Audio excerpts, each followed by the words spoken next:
What I would like to do is zero in on a major stressor, and that is a hormone called cortisol, because chronic stress is what can set all of these into dysfunction.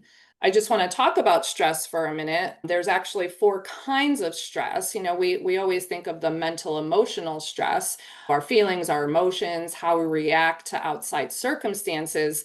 But there's more to it than that. We have physical stress, which could be acute trauma, it could be chronic pain.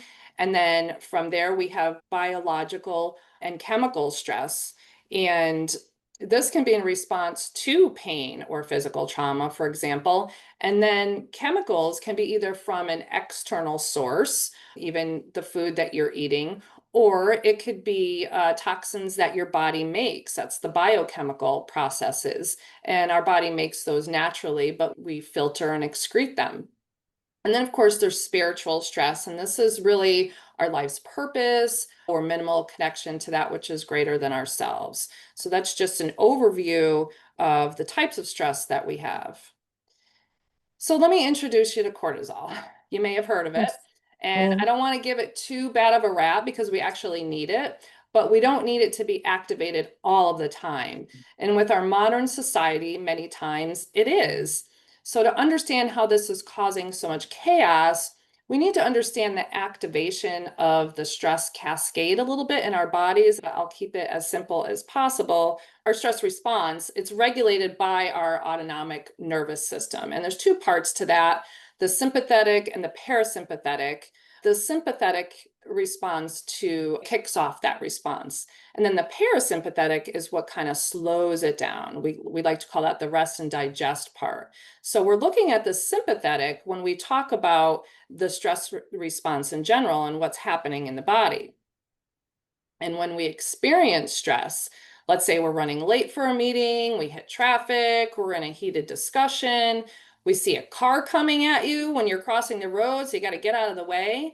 These all lead us into a stress response. Now, in some cases, this is good because we need to respond to that car coming towards us, crossing the street. We must respond to that, right? But the trouble is, our body doesn't know the difference between being stressed in a relationship versus saving ourselves. We're a society that lives in high stress levels all the time. So, what's happening when we're constantly in this stress response? I kind of just broke this system apart a little bit in a very easy to read diagram here. But when your body senses any kind of stress, physical, emotional, even poor sleep, it sounds an alarm. And that alarm system is called the HPA axis, which stands for hypothalamus, which is the command center in your brain, the pituitary gland, which is the middle manager, and that's also in your brain, and then our adrenal glands. And this is your body's stress responders. The brain notices the stress, it sends the message to the adrenal glands, and then your body gears up to handle it. Your brain, it just notices it, and the hypothalamus sends the signal to the pituitary. That sends out another signal to the adrenals. So it's really complex. And obviously, you don't have to remember all of this, but just know that adrenaline and also norepinephrine are kicking the stress response into gear from the adrenal glands. And they're helping to secrete the cortisol, and then the cortisol kind of keeps it going long term. So you can think of it as the adrenaline is kind of like your get up and go. It's giving you the signal, and then the cortisol is like a slow burning fire. It's keeping you going longer. Cortisol helps with energy. You need it for energy, blood sugar regulation, and to really kind of kick the focus in an emergency situation, knowing to get out of the way of the car. But when your body's under stress and cortisol is released continuously, then all of those things ramp up all the time. Your blood sugar is increased and things like that. So here's the fire alarm going off, your blood sugar rises, you got that energy surge, and it's not good long term to keep on kicking on because your digestion then slows. You get bloating, you get reflux, constipation, poor detoxification. And it's because the blood is being removed away from your body's systems because it needs it for that emergency response, right? For that flight. Your sex drive drops because your body isn't prioritizing reproduction, it's prioritizing survival. And then other systems are slowing for the same reason. It's all about survival. Blood is shifted away so that you can flight, you can run. Also, it's really important to know and to keep this in mind that cortisol is catabolic, and that means that it breaks things down over time when it's constantly being surged in that way. The body releases energy, and so it's not great when that's happening all of the time. Now, let me just mention what the benefits of cortisol. We do need it. It's important in metabolizing protein, fats, and carbs. It's important in regulating blood sugar for the nervous system. And it really supports our natural circadian rhythm, which is our sleep and our wake cycle. So we do need it. And it's just we need it at the right time and at the right levels. So the problem with chronic stress, the fight or flight response was meant to be temporary. Our modern life keeps the alarm clock ringing, emails, traffic, deadlines. We're caregiving. We've got hormonal shifts. We've got environmental and biochemical stress. So your body never gets the all clear. And so too much cortisol really equals burnout, belly fat, mood issues, sleep issues. And then it also causes us not to have enough DHA. And what that is that's like the calming down crew that counteracts the cortisol. So when you don't have enough, we have poor regulation of cortisol. We also end up with poor recovery and our immune system gets affected. We have low resilience. And so when DHEA and cortisol are in a nice balance, the stress system shuts off properly. And we're able to return to balance and to what we call eustress, which is you're relaxed. But when cortisol is running the show 24/7, the DHEA can't keep up and your body stays in that survival mode. So why does this matter to you? Because our stress response was designed to help us survive, but it was never meant to run full time.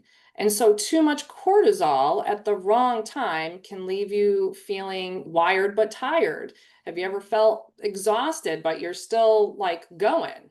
Let's just take a quick look back at this chart. This is what happens when the body systems are kind of out of sync. And it's not one specific disease. It's a weakened state of function where multiple systems start to struggle and then the symptoms begin to pile up. And it's because everything is connected. Our bodies are beautifully complex. All these symptoms, they're all linked. And the beauty of it is that they're all trying to compensate and help each other out when another area is off. And so our body is constantly trying to create that balance again. We have that innate healing capability.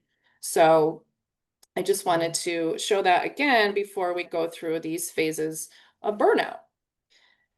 How does our stress break us down over time? Now, there's phases to this, and taking into consideration what we just covered about the stress response and our HPA axis, this is a big part of our body just trying to find that balance. So this graph does a great job in showing how your cortisol levels respond over time under chronic stress and what that means for your energy, your resilience, and your long-term health. The chart was originally created a while back, but then one of my mentors in functional medicine, Reed Davis, made it into a 5-phase chart. The 5th phase being down here after exhaustion, it is death, and then over here is complete balance or eustress. First, we're going to look at the green section there, which is called adaptation.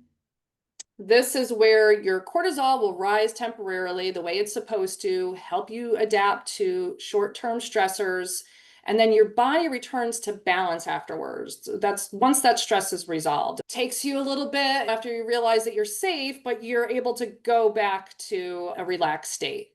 Your body returns to balance. You feel good overall, your energy is strong, your resilience is high, and you bounce back easily. So this is what we call a healthy stress response.